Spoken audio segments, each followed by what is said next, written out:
ಧಾರವಾಡ ಕಲ್ಯಾಣ ಕರ್ನಾಟಕ ವಿದ್ಯಾರ್ಥಿ ಸಂಘಟನೆಯ ಸದಸ್ಯರು ಧಾರವಾಡದ ಸಮಾಜ ಕಲ್ಯಾಣ ಇಲಾಖೆಯ ಮುಂದೆ ಪ್ರತಿಭಟನೆ ನಡೆಸಿದರು. ಪ್ರತಿಭಟನೆಯ ವಸತಿ ನಿಲಯಗಳಲ್ಲಿ ನಡೆಯುತ್ತಿರುವ ಗೊಂದಲಗಳು ಹಾಗೂ ಮೂಲಭೂತ ಸೌಕರ್ಯಗಳ ಕೊರತೆಯ ಬಗ್ಗೆ ಆಕ್ರೋಶ ವ್ಯಕ್ತಪಡಿಸಿದ್ದಾರೆ.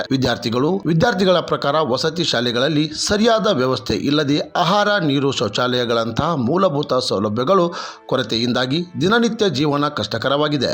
ಸಮಾಜ ಕಲ್ಯಾಣ ಇಲಾಖೆಯ ಈ ಸಮಸ್ಯೆಗಳನ್ನು ಗಮನಕ್ಕೆ ತೆಗೆದುಕೊಂಡು ತ್ವರಿತ ಪರಿಹಾರ ನೀಡಬೇಕೆಂದು ಪ್ರತಿಭಟನೆ ನಡೆಸಿದ್ದಾರೆ.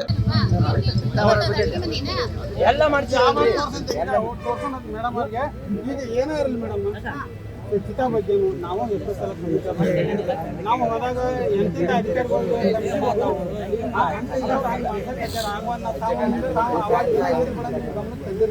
ಈಗಾದ್ರೂ ಇಂಥ ಸಮಸ್ಯೆಗಳು ಎಲ್ಲ ಆಗ್ತಿದ್ರು. ತಮ್ಮ ಹಪ್ಪಿಗೆ ಬರ್ತಕ್ಕಂಥವು ನಮ್ಮ ಅಧಿಕಾರಿ ಹಪ್ಪಿಗೆ ಯಾವ್ಯಾವ ಬರ್ತಾವ ಅಂತಾವ್ ನಿರ್ದಾಕ್ಷಿಣ್ಯವಾಗಿ ಏನು ವಾರ್ಡನ್ಗಳು ಅದಾರ ಅವ್ರ ಮ್ಯಾಗ ಶಿಸ್ತಿನ ಕ್ರಮ ತಗೊಂಡ್ರೆ ಇವೆಲ್ಲ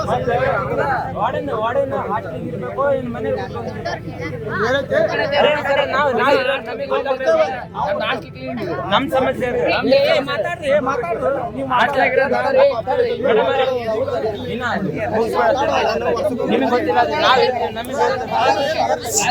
ನೀರಿಂದ ಹೇಳ್ರಿ ಮೇಡಮ್. ಇವತ್ತು ನಾಷ್ಟ ಮಾಡಿ ಅವತ್ತು ನಾಷ್ಟದ ಎಷ್ಟು ವಾಸನೆ ಹೊಡಿತೀವಿ ಗೊತ್ತು ನಿಮ್ಗೆ?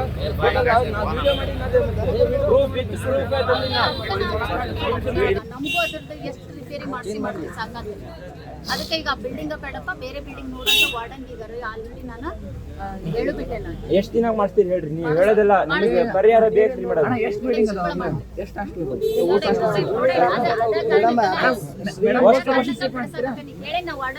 ರಾಜ್ಯ ಸಮಾಚಾರ ಧಾರವಾಡ.